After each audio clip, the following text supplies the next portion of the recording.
పూర్తి కావాలి. ఖమ్మం జిల్లాలో సీతారామ సాగర్ ప్రాజెక్టును పూర్తి చెయ్యాలి. ఇవి పూర్తి చేసినాడే ఇవాళ తెలంగాణ సస్యశ్యామలం అవుతుంది. ఈ తెలంగాణ రైతుల కళ్ళల్లో ఆనందం చూస్తాం.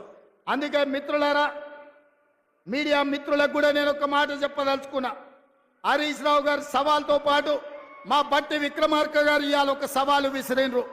100% మా బట్టి గారి సవాల్తో నేను ఏకీభవిస్తున్నా.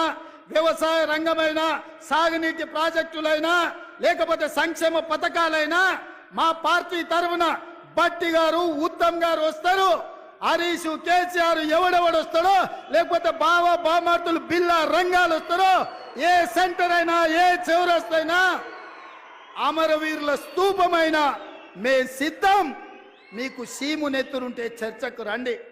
10 ఏళ్ల మీ పాలన, 8 నెలల మా ఇందరమ్మ పాలన మీద సత్త పెడదాం, సవాలు చేద్దాం. తెలంగాణ సమాజాన్ని న్యాయం చెప్పమని అడుగుదాం. ఒడ్డు పడుకున్నాం కదా అని, టీవీలు పేపర్లు ఉన్నాయి కదా అని నోటికొచ్చిన అబద్ధం చెప్పి ఈ అబద్ధాలని పేపర్లలో రాసి ప్రజల్ని మభ్యపెట్టాలనుకుంటున్నారా? ఇవాళ నిజంగానే హరీష్ రావు, నువ్వు చెప్పింది నిజమైతే, కాంగ్రెస్ పార్టీ పేదలకు అన్యాయం చేస్తే నువ్వే సవాలు విసిరినావు కదా, సిద్దిపేట రాజీనామా చేస్తా అని రాజీనామా చెయ్యి. సిద్దిపేటలో నువ్వు ఎట్లా గెలుస్తావో నేను చూస్తా బిడ్డ.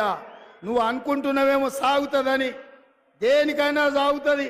వయసులో ఉంటే పంది కూడా అందంగానే కనిపిస్తుంది. అధికారం ఉంటే నీలాకటోళ్ళకు నీళ్ళు కూడా అట్లనే ఉంటుంది. ఇవాళ అధికారం పోయింది కదా, ఇప్పుడు తెలుస్తుంది నీకు నొప్పేందో, పేద ప్రజల కష్టాలేందో. అందుకే ఇవాళ తండ్రి ముఖం సాటేసిండు, ఫామ్ హౌస్లో వండుకున్నాడు. ఇవాళ ఆయన ఫామ్ హౌస్లో నుంచి బయటికి వస్తలేడు. బయటికి వచ్చినోడు వీడు అబద్ధాలు చెప్పుడు ఆపుతలేడు. అందుకే మిత్రులారా, అప్రమత్తంగా ఉండండి.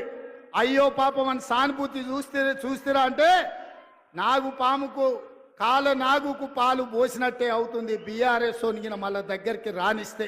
అందుకే ఈరోజు ఇంత మంచి కార్యక్రమం ఇవాళ